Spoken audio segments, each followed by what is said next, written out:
sense that, actors are going to be wearing clothes as long as we're still using real actors.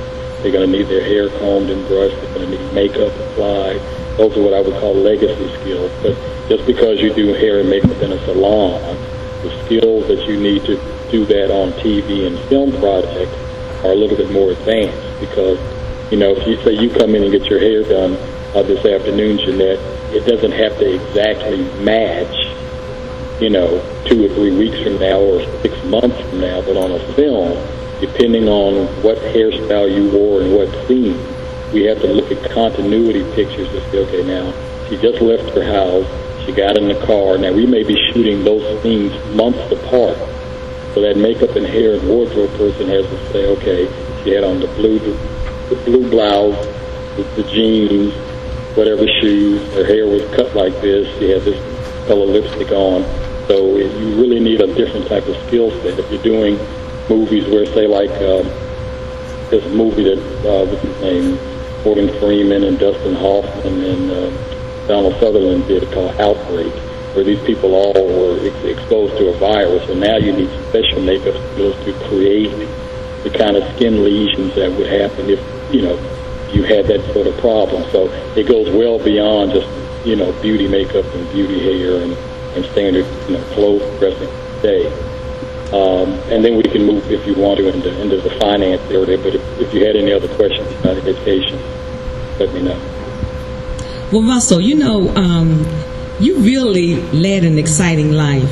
And backing it up just a little bit, because we had some technical difficulties earlier, and some people were asking about your accomplishments. And backing it up a little bit here, in the 70s, you did sound mixing for films like Making the Grade, correct? The Mood, In the Mood, Billionaire Boys Club. Early projects. I graduated from American U in '74. While I was still at American U, I worked at NBC Television and Channel 7 there, as a matter of fact. I did some documentary work at 7. I worked every day at the Watergate hearings at NBC. I left to go to Los Angeles in '79. I did, a lot of smaller independent projects, throughout probably the early to mid-'80s.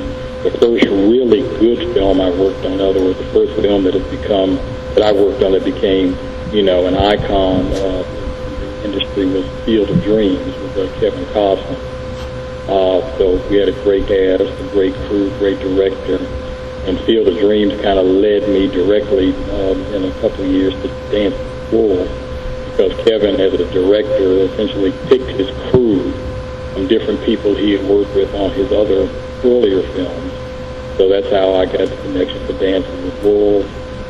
Glory, same thing, was a connection I made with a gentleman, probably in the early '80s on some real tiny, low-budget little half-hour TV piece that he remembered my work and called me about 6 years later and said, he wanted me to submit a resume for this project that featured Matthew Broderick in a Civil War movie story. And that's all he told me. Well, the next day in the New York Times, I found out that Civil War story was about the 54th Mass, and it's going to have Denzel Morgan, Andre Braugher, and a lot of other people. And I said, okay, well, I'm on board for that, because, I always think in terms of not only is the script good, but what are the working conditions.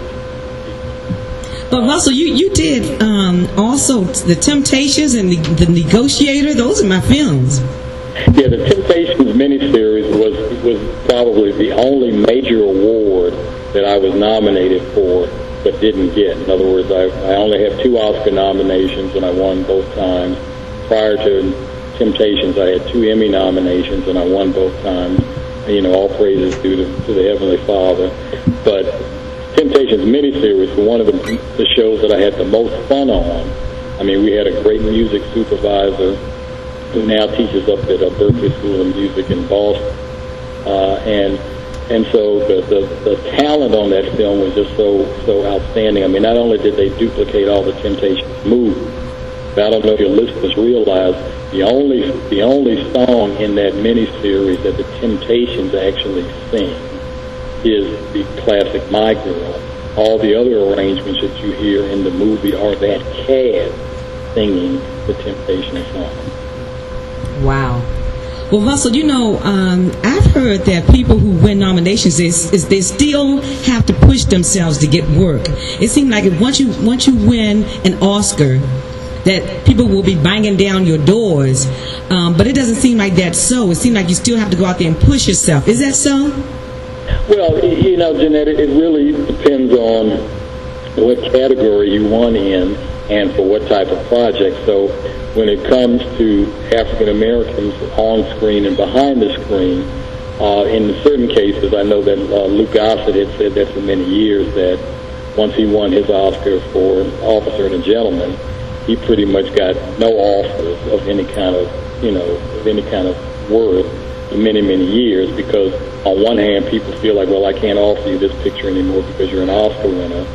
Whereas on the flip side of the coin, say for instance for me, what it ended up, it didn't really happen so much the first year, but since I won back-to-back Oscars, then after the second year, I was sent a lot more scripts for a lot more high-budgeted projects than I think I would have been considered for had I not won.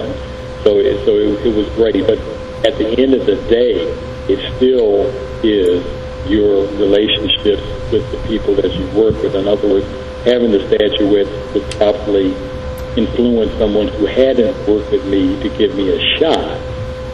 You know what I'm saying? But, you know, at the end of the day, it still comes back to the people who were with you maturing in their own category as they're going up the ladder, you're going up the ladder. So when they get the chance to make recommendations and say, hey, you know, I want Jeanette to do such and such, you know, for me on this project, that's your real connection. You know, the statuette are kind of a nice validation that you haven't been, you know, you haven't been slacking off all these years.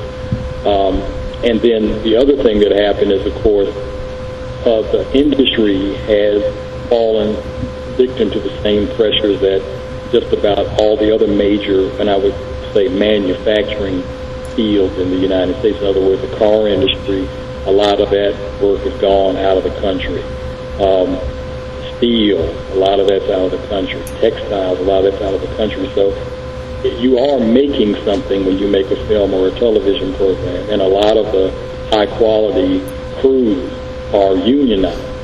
So because you can go to other countries and get film craft people at a lower hourly rate than you can in the United States, then that industry has done, you know, quite a bit of work out of the country. A lot of it in Canada, more of it in Australia, a lot more in Mexico. So what you're finding is U.S. film workers are having a harder time finding work, whether they have an Oscar or the Emmys or not. You know, it's the same pressures that have befallen any other field that depends on a lot of labor to create the product and people who expect, you know, a fairly decent hourly wage. And, you know, there are a lot of other expenses that go into it, but the United States is trying to fight a little bit more to keep one of the few products that we export that people actually want. You know, people used to clamor over American products around the world, but now there are fewer and fewer American-made products that people in other countries can't do themselves, and maybe even cheaper, but they still like our movies, they still like our television content. Well, Russell, wow, thanks for that interview. My goodness, that's saying a lot, I tell you.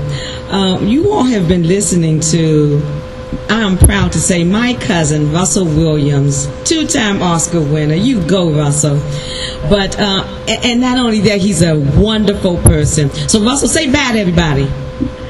Goodbye, and I was glad to take part in your last broadcast for this particular year, and I'll hopefully hear or see you again.